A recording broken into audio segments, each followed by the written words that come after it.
உங்கள் மனைவி உங்ககிட்ட கோபப்பட்டுட்டே இருக்காங்களா? உங்கள் கணவர் எப்போ பார்த்தாலும் எரிச்சல் உண்டாக்கிட்டே இருக்காரா? அப்படியே தலையை பிச்சுக்கிற மாதிரி இருக்கா? உங்களோட கவலைகளுக்கு இந்த கதையை முழுசாக கேளுங்க. அதுக்கான விடை இந்த பதிவோட முடிவில் சொல்கிறேன். நீங்கள் கேட்டுட்ருக்கிறது கதைவாசம். உங்கள் கூட நான் நந்தினி பேசிகிட்ருக்கேன். அது ஒரு அழகான கிராமம். ஒரு நாள் அந்த கிராமத்துக்கு ஒரு மகான் வந்திருந்தார். எல்லாரோட பிரச்சனைகளையும் தீர்த்து வைக்கும் அனுபவசாலின்னு பக்கத்து ஊர்லெல்லாம் பேச்சு. நமக்கென்ன, பிரச்சனைகளுக்குத்தான் பஞ்சமா?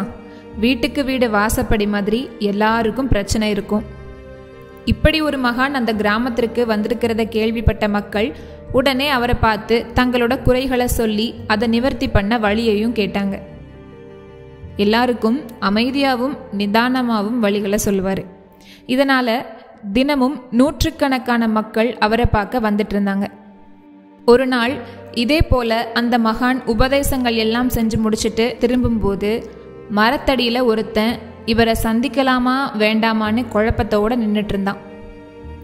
அவனை கூப்பிட்டு அவனோட முகத்தை உத்து பார்த்துட்டு, உனக்கும் உன் மனைவிக்கும் ஏதோ பிரச்சனை போல தெரியுதே அப்படின்னு கேட்டார். நம்மளோட கஷ்டத்தை நம்மளை கேட்காம புரிஞ்சுக்கிறவங்க இருந்தா எப்படி இருக்கும்? அவங்க கேட்காமலே எல்லா பிரச்சனைகளையும் கொட்டி தீர்த்துருவோம். அந்த மனிதனும் இப்போ அதே நிலைமையில தான் இருந்தான். தன்னோட கஷ்டத்தை எல்லாம் அழுதுட்டே அந்த மகான் கிட்ட சொன்னான். என் வாழ்க்கையில் சந்தோஷம் கிடைக்க ஏதாச்சும் வழி சொல்லுங்கன்னு கேட்டான். சரி, என் கூட நான் தங்கியிருக்கிற இடத்துக்கு வான்னு அவனையும் கூட்டிட்டு பக்கத்தில் கிடந்த ஒரு சிக்கலான நூற்கண்டை எடுத்து நூலை பிரிச்சுட்டே நடந்து வந்தார். நம்ம பிரச்சனைக்கு ஏதாச்சும் வழி சொல்வாரான்னு அவர் முகத்தையே பார்த்துட்டு நடந்து வந்தான். அவர் குடிசைக்குள்ளே இருந்த தன்னோட மனைவி கிட்ட விளக்கு எடுத்துட்டு வர சொன்னார். அதுவோ பகல் நேரம், போதுமான அளவு வெளிச்சமும் இருக்கு. இவர் எதுக்கு விளக்கு எடுத்துட்டு வர சொல்றாருன்னு புரியாமல் முழிச்சான் அந்த மனிதன்.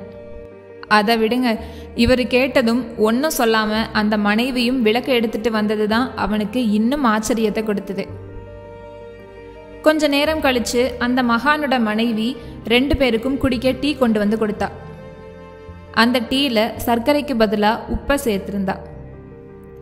அந்த மகான் ஒன்றும் சொல்லாமல் அந்த டீயை ரசித்து ரசித்து குடிச்சிட்டு இருந்தார். இதில் இன்னொரு சுவாரஸ்யமான விஷயம் என்னென்னா, உள்ளே இருந்த அவரோட மனைவி இனிப்பு சரியா இருக்கா அப்படின்னு கேட்க இவர் பெர்ஃபெக்டாக இருக்குன்னு சொல்லியிருக்காரு. இதை பார்த்து இன்னும் குழப்பமாயிட்டான்.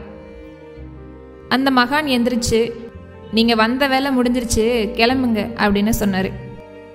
என் பிரச்சனைக்கு வழி சொல்கிறேன்னு சொன்னீங்க, ஒன்றும் சொல்லலையேன்னு கேட்டான்.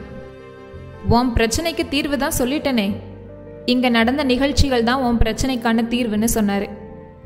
பட்ட பகலில் விளக்கு கேட்டேன், ஒன்றுமே சொல்லாமல் என் மனைவி விளக்கு எடுத்து கொடுத்தா.